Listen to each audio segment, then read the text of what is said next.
Hello, friends. This is Dave Hurwitz, executive editor at ClassicsToday.com, here with If I Could Only Choose One Work by Bruckner. Yeah, that's the guy, Bruckner. Well, here's the thing.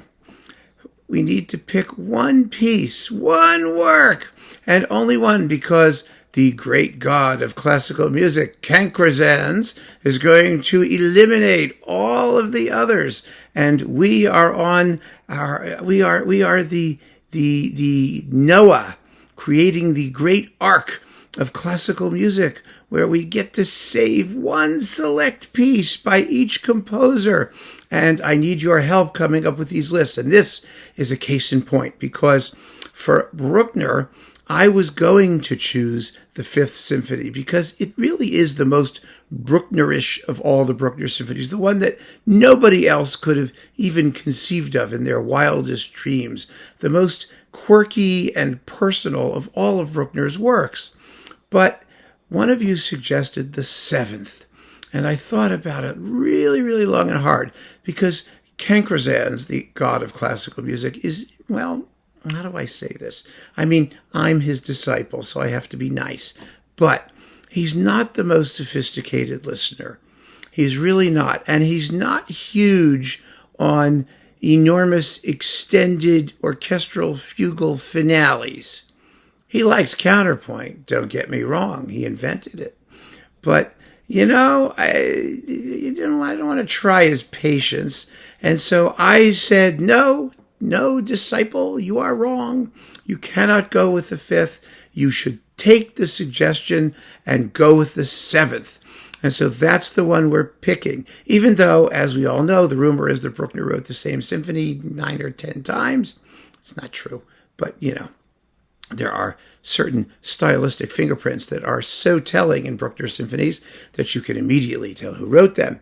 Now, the Seventh in itself, I mean, we had other options, right? Aside from the Fifth and the Seventh, there could have been the Eighth, his grandest symphony. There could have been the Ninth, although he didn't complete it. The finale wasn't going too well.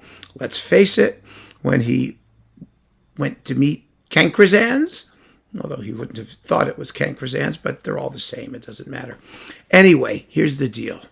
The Seventh is the one to choose because, first of all, it has simply the most transcendental, mystical, magnificent, incredibly spiritual slow movement that anybody ever wrote. I mean, it's absolutely glorious. It's beyond glorious. You have to do it for the Adagio alone. But the first movement in itself is incredibly beautiful, with that gorgeous theme in the cellos that opens the symphony, and the most incredible coda in the universe.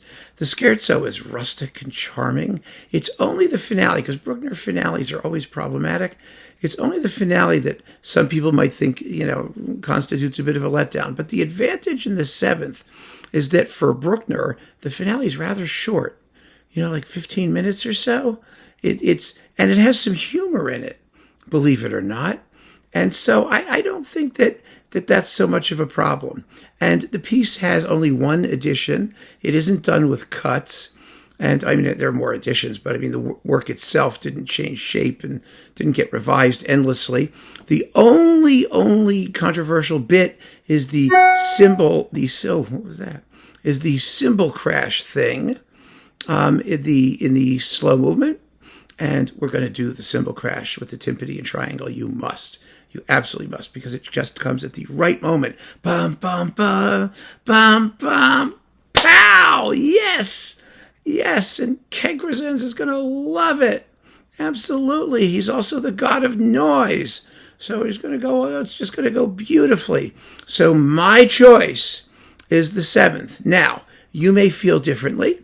If you do feel differently, you may submit a potential correction, because before we send the complete list to clinches to attempt to stave off the coming classical music apocalypse, we may want to make a few changes here and there. It's you can make a case, but it's a tough case to make. Let's not kid ourselves, number one.